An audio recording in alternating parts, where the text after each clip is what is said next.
Phylum Narrative by Devin Jensen. Purcell is a purple sulfur bacteria, or chromatale, that lives in an old dirty pond. The pond lies on the side of a highway and is on the border of Arkansas and Louisiana. His daily routine consists of bouncing on and off on grass and sticks, and watching the sun go down. At dusk, Purcell waits for his best and only friend, Tony the Toad, to arrive back at his lily pad. Purcell and Tony talk about their day. Tony always talks about his day, and that it was the same as every other day. When he wakes up in the morning, he catches some flies with his long tongue, and then leaves the pond.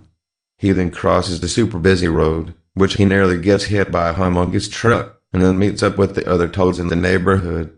After they do their toad-like activities, Tony returns to his lily pad, where he talks to Purcell and then goes to sleep. On Saturday morning, Purcell greets Tony when he wakes up from his sleep. Purcell brings up the idea of being able to leave the pond. He has never left the pond because he cannot move due to his genetic disabilities. Purcell suggests that he could climb on Tony and they could leave the pond and go adventuring. Tony thinks about it and finally accepts the idea. Purcell is so excited and quickly scattered onto the toad's back. Tony told him to hang on tight and started leaping down his typical route towards the road. They leap through the traffic, where once again, Tony nearly gets hit by another humongous truck. Tony introduces Purcell to the rest of the toads in the neighborhood. Tony proceeds with the rest of his regular routine, which consists of watching cars, catching more flies, and ending his trip off by visiting his favorite lily pad pond. On their way back to their home pond, Tony and Purcell talked and laughed about their fun adventure. Purcell enjoyed his first day outside of his natural habitat. He couldn't wait until their next great adventure. Tony also enjoyed the trip so much that he decided to invite Purcell on a farther adventure, an adventure to somewhere he hadn't been himself. The invitation shocked Purcell and left him speechless for the rest of the way back home.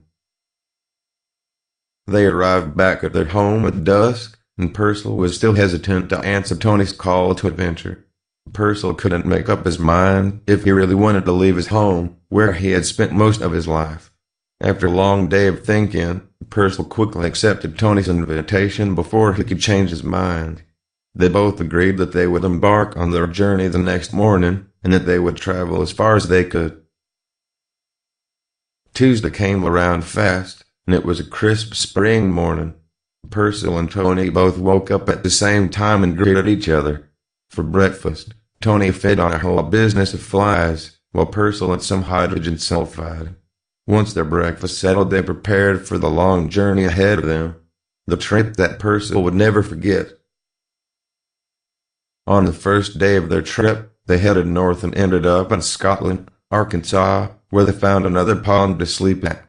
When Purcell woke up, he was startled by an unknown figure. He asked the figure what it was and why it was there. The form introduced itself as a nitrogenase pathway, or zoospirillum, which goes by the name of Ozos. Ozos lives off of a plant near the pond. She woke up and seen two visitors and had to greet them, since she hardly never gets visitors. Tony woke up and was introduced to Ozos by Purcell. They explained to her that they didn't mean to intrude, but they needed a place to sleep after a long day of traveling. She kindly interrupted their explanation and told them that there was no intrusion and that they were welcome to stay for as long as they needed.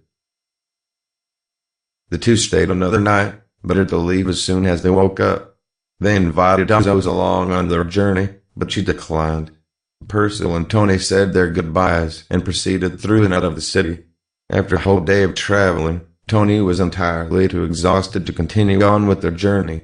His body was falling apart, and this was treacherous for Purcell. They found a small but suitable pond, where Purcell decided to let the old toad sleep through his pain and misery.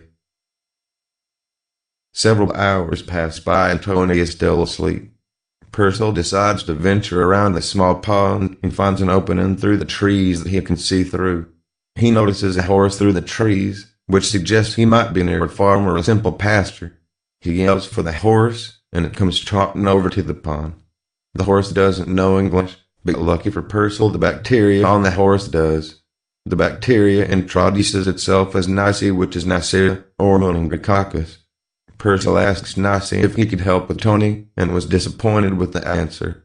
Nicey proceeds to ask Purcell if he would like a ride back to his home pond. Purcell gladly accepts, and says goodbye to Tony.